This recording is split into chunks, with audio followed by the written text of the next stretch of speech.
Right. Hello, everybody. Welcome once again to AuthorStory. I'm Alexander Lim, your host. For our inspiring show this week, I'm presently with our guest, Nicole Pouchet, about her paranormal romance novel, Trapped by a Song. Now, for the benefit of our listeners, you may have noticed that the book for this week is a novel, rather than the usual nonfiction books we feature here in AuthorStory. So, Nicole, it's a pleasure to have you with us in our show. Welcome to AuthorStory. Thank you very much. It's a pleasure to be here. Cool. So, Nicole, to start things off, why don't you tell our listeners a little something about yourself and the book? Essentially, what's your story? Okay, well, I write romance novels. I started out actually writing memoir, doing nonfiction as well. That's probably how I came to your attention. But I really realized that I loved reading romance, and so I decided to write what I also love. So I write romance novels. Trapped by a Song is my third romance novel that has been published. Right. And I really love what I do. I do marketing as well as my day job, but romance novels are what keep me happy. All right, cool. So did you read a lot of novels, particularly romance novels, when you were younger? I wouldn't say when I was younger. I was somewhat of a serious child and young adult. So I mean, I read poetry and lots of the great classics. Shakespeare was one of my favorites, and I read a lot of what you could call serious literature until my early 20s, probably, when I just got so depressed by one of the books that I'd read that I just decided to just go completely in the opposite and started reading romance novels then. Oh, all right. And I realized how much I really liked them, even though they're supposed to be, the redheaded stepchild of the literary world. I really love them, and I realized that you can find some amazing stories in romance novels, and the upside is that it's always a happy thing at the end. So I love romance. All right, I got that. So who are your literary influences, Nicole, when it comes to writing novels? I mean, you mentioned Shakespeare. Maybe that's an influence, but, any others? I have to say Shakespeare is an influence. I mean, I've been reading Shakespeare for a very long time. Right. Nikki Giovanni is a poet who has written some ridiculous things as well. And I mean ridiculous, and then I love absurd. I love the absurdity of certain things that people write. As far as novels go, romance novels, I love Diana Gabaldon, who writes the Outlander series. Okay. And that's now made it to Stars, and it's a whole television show and everything, and people are just now starting to get to it. But I love her writing because it can't really be tied down to just romance. It's definitely a great romance story, but it's also got some paranormal aspects in terms of time travel, and it's got historical aspects, and I just love that writers who combine lots of elements into their stories. So in other words, it's not like just a plain, well, I don't know if you'd call it plain, but like an ordinary, plain old romance novel with some sort of twist to it, like paranormal or time traveler or something extra. Exactly, and that's what I write as well. I write only paranormal romance, so just straight romance where boy meets girl, boy dumps girl, or girl dumps boy, and they get together. That doesn't quite do it for me. Like, I like to have some kind of either world building or something that goes along with it as well. All right, cool.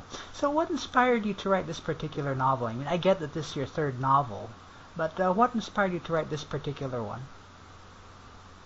Well, my publisher is Decadent Publishing, and they have a series called Beyond Fairy Tales.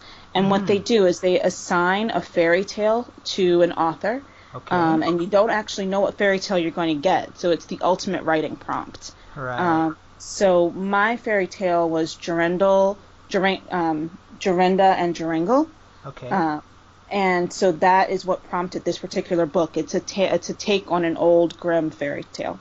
I see. Okay, so it's not like all right, I got it. This is a little different for me because it seems that this didn't come from you. It's prompted like from someone else, and then it's kind of like assigned to you. Is this correct? Yes, exactly. Oh, all right. Okay. So okay, cool. So given that this comes from an existing fairy tale, how much of the plot was yours, and how much of the plot comes from the fairy tale? Because it's kind of like a derivative work, is it not?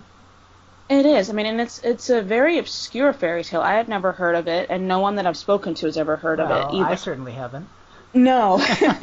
So it's a obscure fairy tale that you would never know that this story is based on a fairy tale unless you were told. Mm-hmm. And then I recommend that people not read the fairy tale until after they read the book, and then it's kind of a treat to go back and see, oh, okay, that's where that came from. Okay. So the reviews that I've gotten on Amazon and on other bloggers' review sites are that they really loved how it tied in at the end. All right. Okay. So it's interesting. Like I kept a lot of the elements so that you would recognize the fairy tale, but it's completely different. I mean, this is set in Las Vegas with showgirls and brothels and such. I got that. Okay, all right. So you've described yourself, and you've also been described as a paranormal romance novelist. So, you know, it's no surprise that the novel goes into the realm of the paranormal. Have you been interested in paranormal for a long time? Well, I would say yes, actually. In high school, one of my favorite books, probably the only romance novel that I read, was called Bless the Child. Okay. And it took into account past lives and magic and Kabbalah, which is Jewish mysticism, and all kinds of paranormal things. So yeah, I loved that book. And so yeah, paranormal has been very intriguing for me for a very long time. I see. Okay. What other than that book, was there anything else that triggered your interest in the paranormal? Or did it just, come about? Well, I would say that I'm a great big geek. So, I mean, I've loved Star Trek all my life. All right. Yeah, can't beat those. So I love Doctor Who. I'm just a great big geek. So what I'm going to write is also going to have some elements of paranormal, science fiction, that kind of stuff as well. So. All right. Yeah. So this kind of like your interest kind of like been around for quite some time, very long time. Yes. All right, I got that. So let's get back to the thing about the paranormal romance. Being a paranormal romance novelist. What exactly is it? I mean, just to give our listeners a handle on more well-known examples. How different are you from someone like Anne Rice, Interview with the Vampire, and J.K. Rowling? Because as far as the average person is concerned, the things they write about can be just as fantastic as the paranormal that you write about. Exactly. I'll go with J.K. Rowling first, the Queen. Yeah. So the difference between what I write and what she writes is simply that what I write is more adult-oriented. Okay. So there's sex in everything I write. Right. That's the simplest way to put it. I mean, what she writes is YA, so it's young adult. Right. She actually defined the industry. I mean, I have so much respect for her. Oh yeah. Before her, YA was that it was for young people to read. Now YA means that the main characters are young people. So YA is for everybody to read at this point. But because you're writing about young people, you're not writing sex scenes. I mean, that's just creepy. Yeah. So that's the big difference between paranormal romance, which is what I write, and the YA, which what she's writing, is that there's sex. That's the only difference, really. And it's older people, so you can have sex. Okay. As far as Anne Rice, what she writes, I do love Anne Rice as well. I just don't write vampires. I don't really. I will read vampires. I've read quite a bit about vampires. I mean, that's one of my favorite genres to read. I just don't write it. All right. So you can say then that you're something like Anne Rice, and definitely you're definitely not a YA crowd. Your novels definitely are not YA. Right. Exactly. All right. Okay. Got that. Okay. So how much research did you do for this novel? I mean, like. Paranormal research is presently a mainstream scientific endeavor, so I'm thinking you might have had to do a lot of digging to find someone you could get to talk about concepts like telepathy and stuff like that. Yeah, there's actually a bit of research that goes into writing any paranormal romance, and I have to guess that it's any book, to be honest, to get your facts straight, because people are going to call you on things if you're wrong. Right. So Just as far as having a setting in Las Vegas. I've been into Vegas several times, but I had to figure out where are brothels legal, and Okay. Of what course. are, what's the setting of a typical brothel, and that kind of thing. What are rules at different strip clubs?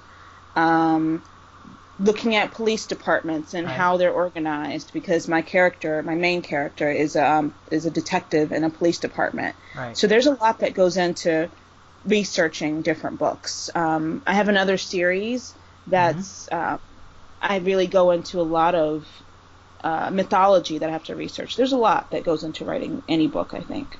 Right. Right. But I mean, for to get the actual stuff, the actual thing about, say, telepathy or object reading, um, do you like contact psychics or people like that to make sure you get your facts right, to make sure that someone in the know doesn't say, hey, this is a little bit off or something like that? I didn't contact psychics. I just Mm. used Google and Oh, read okay. different Okay. people's accounts. All right. So I think it's a lot easier these days than it might have been 20 years ago, because I Right. can just go to Google and read about what people have experienced and what they say happens to them. Okay. Well, everything's found on the net nowadays, I reckon. Yeah. hmm Yeah, I've just been curious. One of your characters is something that's called retrocognizant. What exactly is this? The hero, the male hero, is electrocognizant, and what that means is that he can read the past of any object he touches, whether it's human or inanimate objects. Okay. So that becomes a very interesting thing, because he experiences the people's emotions just by touch as well, and it's Emotion. something that can be kind of a curse as well, to not be able to touch someone without experiencing their entire past. Right. Okay. Okay. Was this an element of the original fairy tale, or was this just something that you just put in? No, that's something I just put in. Oh, okay. All right. So it's interesting. Okay, I got that.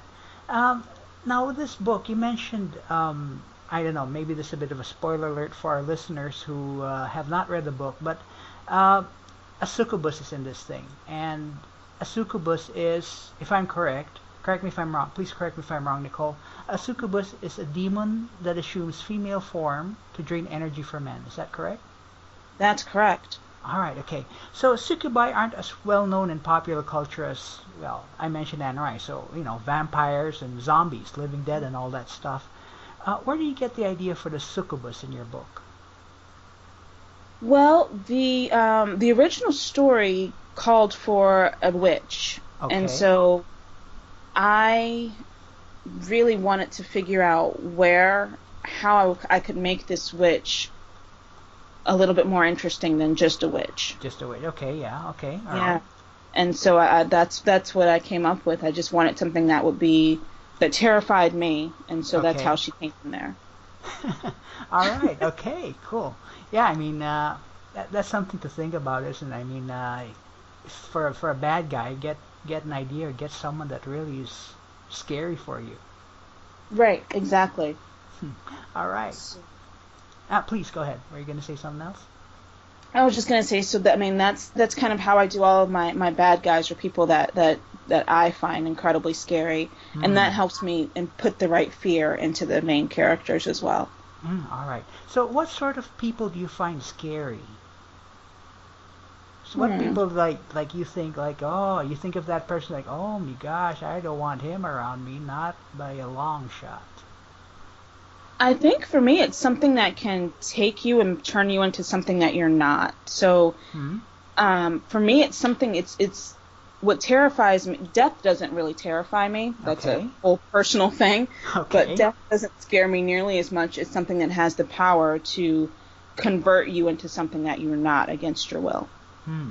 All right. So this particular villain is something that can feed off, as you mentioned, feed off of a man's life force and Yes. feed off of life forces and turn them into things that they're not. Hmm. So that's something that can get into your head and drive you crazy. Those kinds of things are what scare me more than anything else. Hey, gotta admit, those things make for great villains. I mean, make you do something that you don't want to do. That's a great villain right there. Mm. All right, so this is a paranormal romance novel. So I'm sure that like in any good romance novel, there's some sex, there's some sensual scenes in the book, and we're all also aware of adult entertainment, adult videos where the sex act is the main thing. Now, where do you draw the line to keep a sex scene from being too much like an adult movie or a horror movie? Right. My husband actually calls the things I write and read ghost porn, and that's kind of my whole thing, is to not let anything I write become ghost porn. Yeah, exactly. I mean, So I where do you don't draw want the to get line? into pornography. Uh-huh. So for me, it's the story is always driving what I write. Okay. So there has to be a reason for there to be a sex scene. There has to be an absolute literary need almost for the scene to go in that direction, versus erotica where everything is about the sex and there's a story kind of woven around it. Okay, got Which that. is, I mean, it's an art form. It's just not what I do. Right. So. Well, yeah. I mean, it is an art form, definitely. But I mean, like I was thinking, because some of these romance novel scenes, they can get pretty pretty detailed. Yeah. And so I can get somewhat, my stories are somewhat detailed, but it's more about the feeling than the action, I think, is the difference.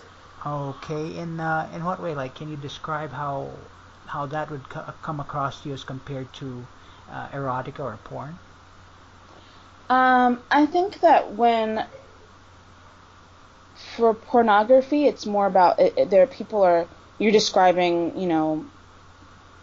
um, point A goes in slot B, Right, right, right. and you're doing it artistically and such. But I think with romance novels, it's more about the emotions that are felt when these actions are going on. So for romance, you can have a sweet romance novel where it's literally, they kissed and then literally next morning, blah, blah, blah. So Right, they right. let you know that something happened, but they don't Yep, explain it. yep. Mine are a lot more graphic than that, Right. but it's still more about, I just don't leave anything out in terms of what's going on, but I'm still focusing on what the emotions are and the interior Mm. monologue and all of that fun stuff. Yeah, I guess there's no such thing as interior monologue in like porn. Okay, that's Exactly. all right. That's interesting. That's interesting. I always wondered. I always wondered.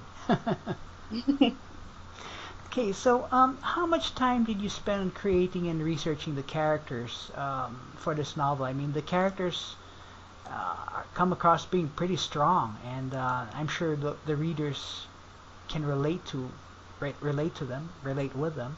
How much time do you spend creating these characters? Well, thank you for saying that, first off. But I spent probably 6 months writing this book. Wow. Okay. All right. And yes, I spent exactly 6 months writing this book because that's how much time the publisher gave me. Okay. So Right. I probably got it to them within 5 months. So I think I was a month ahead of the deadline. Okay.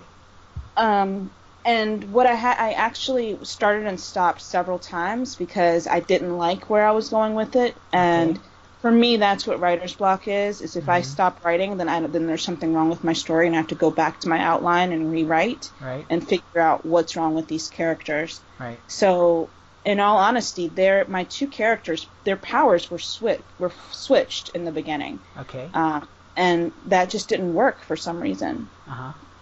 And switching their powers is what helped them both be able to really shine for me. Right. To get the story So, moving. exactly. I mean, for me to have a man who couldn't touch anyone was a lot more powerful than having the woman not be able to touch anyone. So, All right. I got that. And how did you create these personalities essentially? Did you just think of them, or did you go like, okay, this guy has to be something like this, the woman has to be something like that?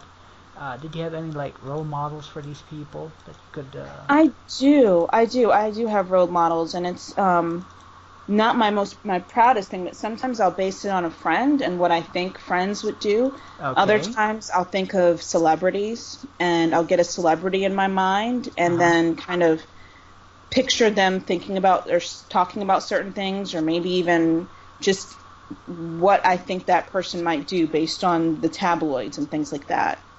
So that helps me a lot.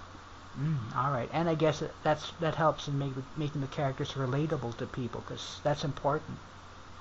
Exactly. And I'll figure out what does this character want, and then using that overarching goal of what this character wants, I'll be able to write their story and figure out their motivations and such. Now, I'll also say that I have a drama degree from college, so right. A lot of my acting and directing was also about figuring out a character's motivations so that I could play them on the stage. So that also informs how I write characters as well. All right, I got that. So let's move on to the other side, the flip side, the people who read the book. Do you have an ideal reader for this novel? Hang on, but now for the benefit of our listeners, the ideal reader is a person an author has in mind whenever he or she is writing out a book, whatever that book might be. So, did you have an ideal reader in mind when you wrote this book out? Really, my ideal reader is I and this might, I don't know how this sounds, but I write for myself. I write the books that I want to read. Okay. And that seems to be the truest thing that I can possibly do, because thinking about what I would want to read, it's someone who just wants to escape for a few hours and doesn't need something that's necessarily being as heavy as some of the other major literary works around. Right. I'm not necessarily trying to teach people about anything. I'm not trying to make their lives, to change their lives. It's about just escaping into a good story. All right, so we're not talking Shakespeare here. We're talking like Nicole, just taking it easy. Exactly. All right. Yes. All right, cool. So besides this novel, are there any other stories or topics that you think you might be willing to explore as a novelist in the future, other than the series that you're doing? This story also opens the way for additional stories, and so I might get into writing some of those things as well, in terms of looking at the Paranormal Investigative Agency and what they're up to. All right. So something like that. Okay, cool. So this is going to be more of like a detective novel, or is it still going to be like a paranormal romance? Definitely still paranormal romance. Okay. All right. Cool. So in these last few minutes, before I would like now to ask a few questions of you that might give all of us, listeners and all, some more insight into who you are presently as a person. Would this be okay? Yeah, sure. All right, cool. So Nicole, as an author, what's the easiest kind of scene for you to write out?